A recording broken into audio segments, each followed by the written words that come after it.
I feel like it's so rare that men shoot their shot in public anymore, or like even just say hi like a normal human being.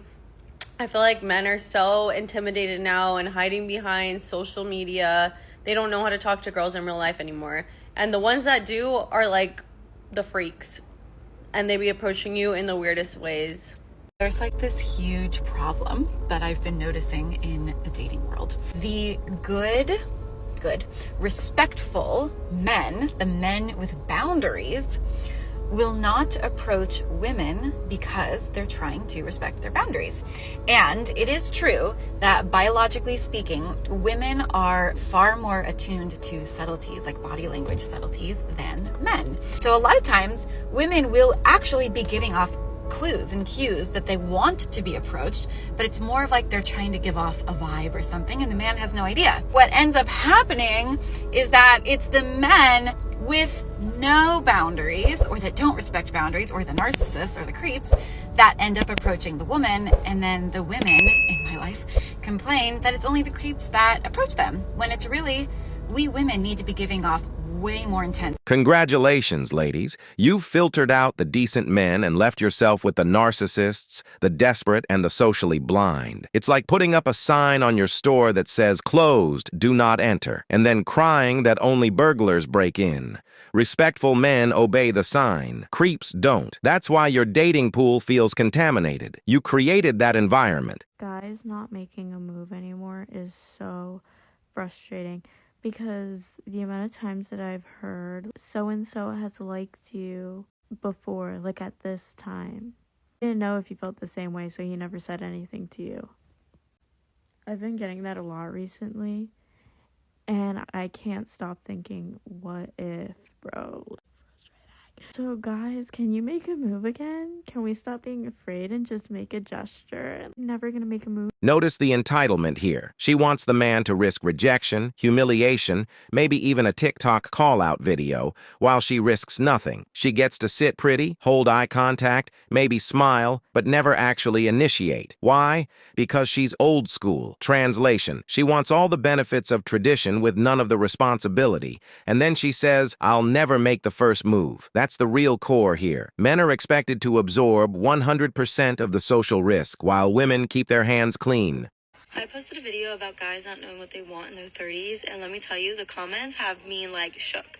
The amount of men saying that they don't want to get married because they don't want to have to take care of a woman is like absolutely mind-blowing to me. Like, love is dead. It's dead.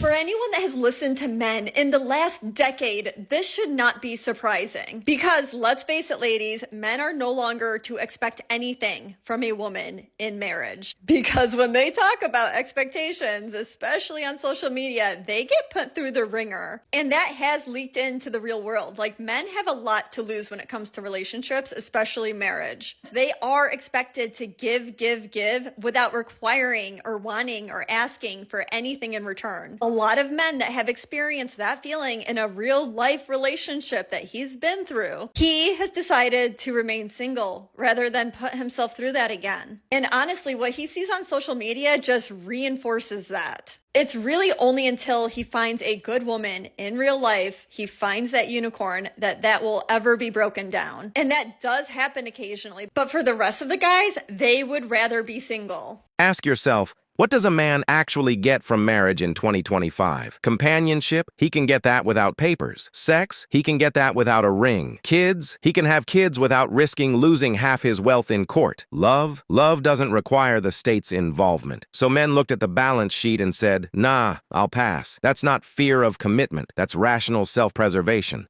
Single men all over the world are writing to me and saying that one of the reasons they're afraid to approach is that they're too ugly.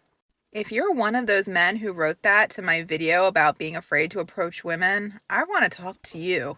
First of all, I would look at your profiles just to see what you were even talking about, and I would always be so confused because y'all look like really nice guys. And it occurred to me, as women, we feel so much pressure to get our hair done, have the right makeup, dress a certain way, be a certain size to attract men, but I haven't spent a lot of time really thinking about what that means for men who are also suffering from low self-esteem because of all the pressure that they're under to look a certain way. I'm all for trying to look your best, and that's something that I work with my clients on. But it seems like we've got a lot of work to do around mindset and how we're going to get around this feeling that you're not good enough, because you are. If you're tired of feeling this way, join our group. Let's get started and let's start feeling better so you can actually attract the love of your life. Stop. Just stop. Men don't approach because they've learned the cost. It's not about looks. It's about incentives. Even good-looking men are pulling back because they don't want drama. This whole men think they're ugly narrative is just another way of avoiding female accountability. Women spent years telling men, leave us alone. They mocked average guys as creepy. They created TikToks humiliating men for saying hello at the gym. And now, when the natural consequence hits, men avoiding the approach game, the story becomes, poor men, they're just insecure. That's projection. Women are the ones drowning in insecurity, spending hours on makeup, filters, surgery, and still crying for validation. Men, most guys are fine. They're just done playing a rigged game. This is traditional women, where reality hits harder than a talk breakup. Cheers.